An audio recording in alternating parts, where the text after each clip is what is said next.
میرا شاہی شاہی گوہر شاہی. یہ دل والا علم یہ مدرسوں میں نہیں ملتا، یہ مساجد میں نہیں ملتا، یہ کتابوں میں بھی نہیں ملتا. کتابوں میں اشارے ہیں. حضرت ابو ہریرہ رضی اللہ تعالیٰ فرماتے ہیں کہ مجھے حضور پاک سے 2 علم حاصل ہوئے. ایک تمہیں بتایا اور اگر دوسرا بتاؤں تو مجھے قتل کر دو. وہ دوسرا کون سا علم تھا جس سے ان کو قتل کر دیا جاتا؟ ہم سوچتے تھے پتہ نہیں کتنا خطرناک ہوگا. نہیں، وہ دل والا علم تھا. جب ہم نے اس کی آواز اٹھائی تو واجب القتل کے فتوے لگنا شروع ہو گئے. وہ یہی علم تھا. قرآن مجید میں بھی اس کے اشارے ہیں کہ خضر علیہ السلام کو علم لدنی تھا. اشارہ ہے یا اللہ تعالیٰ اپنے رسولوں میں سے جس کو چاہے علم غیب کے لیے چن لیتا ہے. یہ اشارے ہیں، علم نہیں ہے. ہمارے عالموں نے اس علم کو قرآن مجید سے ڈھونڈنے کی کوشش کری، ہر تفسیر کا مطلب سمجھنے کی کوشش کری، لیکن وہ علم نہیں ڈھونڈ سکے. آخر یہی کہا کہ وہ علم ہے ہی نہیں ہے. اگر ہوتا تو قرآن مجید سے علاوہ کہاں ہوتا؟ لیکن یہ نہیں پتا کہ وہ علم حضور پاک کے سینے مبارک میں ہے. اور سینہ بائی سینہ مستحق لوگوں کو ملتا ہے. حضور پاک فرماتے ہیں مجھے 3 علم عطا ہوئے، ایک زبان والوں کے لیے، ایک دل والوں کے لیے، اور ایک صرف میرے لیے. مست ملنگ رہیں گے، دنیا والے دنگ رہیں گے.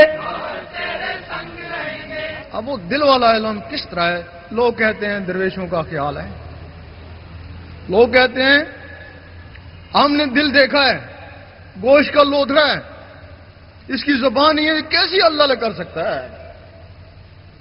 یہی کہتے ہو نا. اگر تمہیں حقیقت معلوم ہو جائے کہ واقعی یہ دل اللہ کر سکتا ہے تو یقین کرو تمہیں اس کے بغیر نیند ہی نہ آئے. تم نے کیا یہ خیال ہے؟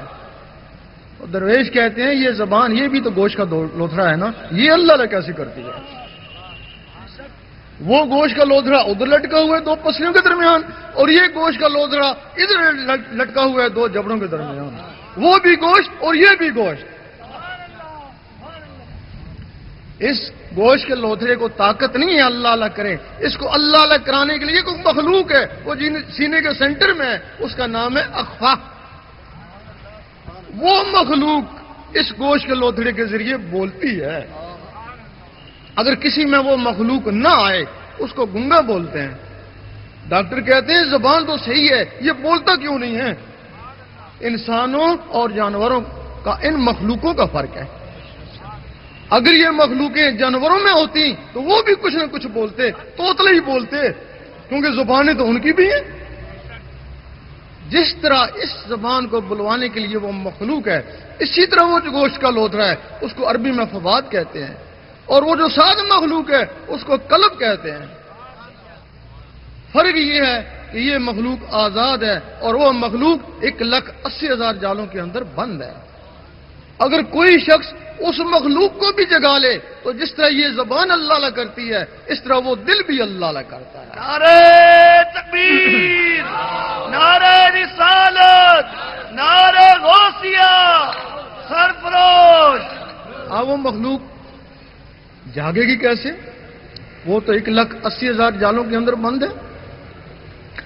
اگر کوئی شخص انڈے کی خاصیت سے بے خبر ہو، اسے کہا جائے یہ ہوا میں اڑے گا، یہ چوں چوں کرے گا، وہ کہے گا تو غلط کہتا ہے، نہ اس کی ٹانگیں ہیں، نہ زبان ہے، نہ پر ہے، روز توڑ کے دیکھتا ہوں کھاتا ہوں کچھ بھی نہیں، تو کہتا ہے یہ ہوا میں اڑے گا. اس کا نام بیضہ ہے. یہ تمہاری عبرت کے لیے ہے، تمہارے اندر بیضہ ناسوتی ہے. اس میں ایک مرغ بند ہے اور اس کے اندر ایک مرغ لاہوتی بند ہے. اس کو مرغی چاہیے اور اس کو مرشد چاہیے. میرا شاہی، میرا شاہی، دین نبی کا اچھا دائی، جن سے ہم نے نعمت پائی. مرغی کیا کرے گی؟ اس کے حساب سے اس کو گرمی پہنچائے گی، اور مرشد اس کے سینے کے حساب سے اس میں اللہ کا نور پہنچائے گا. جب وہ انڈا پھٹے گا اس کو کوئی نہیں سکھائے گا. بغیر سکھے سکھائے چوں چوں کرے گا، چوں چوں اس کی فطرت ہے. اور جب یہ پھٹے گا، اس کو بھی کوئی نہیں سکھائے گا، بغیر سکھے سکھائے اللہ اللہ کرے گا، کیونکہ اللہ اللہ اس کی فطرت ہے. اس وقت آدمی کہے گا میں تو اللہ اللہ نہیں کرا، میرے اندر سے کوئی چیز اللہ اللہ کر رہی ہے، وہ اس کا قلب جاگ اٹھا. یہاں سے پھر دو طرح کی تسبیح چلتی ہے، ایک زبان والوں کی تسبیح اور ایک دل والوں کی تسبیح. زبان والوں کی تسبیح کیا کرتی ہے؟ وہ کرتی ہے ٹک، زبان کرتی ہے اللہ، وہ کرتی ہے ٹک، زبان کرتی ہے اللہ. یعنی اس کا کام صرف ٹک ٹک کرنا ہے. اب اس ٹک ٹک کے بغیر بھی اللہ اللہ کر سکتے ہیں تو کیوں انگلیاں تھکاتے ہیں؟ اس میں کوئی راز ہوگا نا. جس طرح بادل آپس میں ٹکراتے ہیں تو بجلی بنتی ہے، اسی طرح جب اللہ اللہ آپس میں ٹکراتا ہے تو نور بنتا ہے. لیکن وہ جو نور بنا وہ انگلیوں میں، اللہ اللہ بھی باہر، وہ نور بھی باہر، دھیان بھی باہر. عبادت ہے، روحانیت نہیں ہے. وہ جو نور بنا وہ آپ تمہارے کام نہیں آئے گا، اگر کام آئے گا تو یوم محشر میں کام آئے گا، وہ وہاں جمع ہو جائے گا نا. اسی طرح کی ٹک ٹک تمہارے اندر ہو رہی ہے، وہ دل کی تسبیح ہے. اس دل کی تسبیح کے ساتھ یہ زبان اللہ اللہ نہیں ملا سکتی، وہ جو اندر قلب جاگ اٹھا وہ اس کے ساتھ اللہ اللہ ملاتا ہے. اب تم اس مخلوق کے استاد بن گئے کہ تیری تسبیح یہ ہے.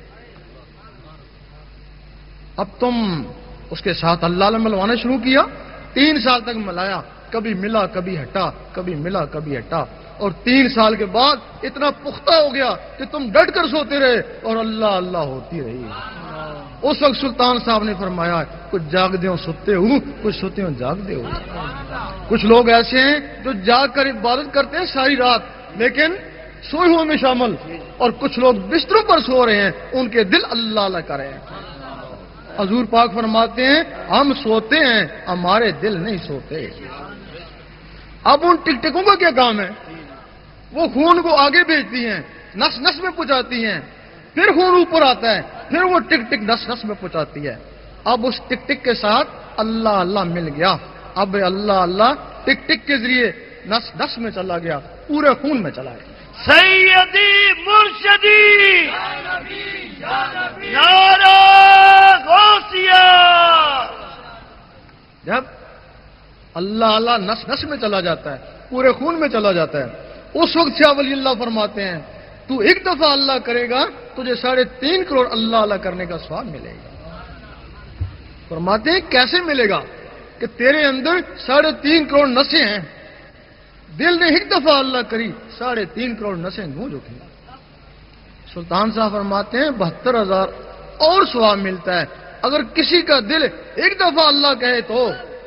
یہ جو مسام ہے جہاں سے پسینہ آتا ہے یہ 72,000 ہوتے ہیں. دل نے ایک دفعہ اللہ کہا 72,000 آوازیں یہاں سے بھی گونجی. پھر علامہ اقبال نے فرمایا پھر خدا بندے سے خود پوچھے بتا تیری رضا کیا. فرمایا خودی کو کر بلند اتنا، اور خودی کا مطلب سمجھایا. خودی کا سر نہ لا الہ الا اللہ، کہ تو لا الہ الا اللہ کا اتنا ذکر کر، لوگ کہیں مجنو ہے اور منافق کہیں ریاکار ہے. ہمیں لندن میں ایک ڈاکٹر ملا، تو ولی ڈاکٹر تھا، کہنے لگا بات اس سے بھی آگے ہے.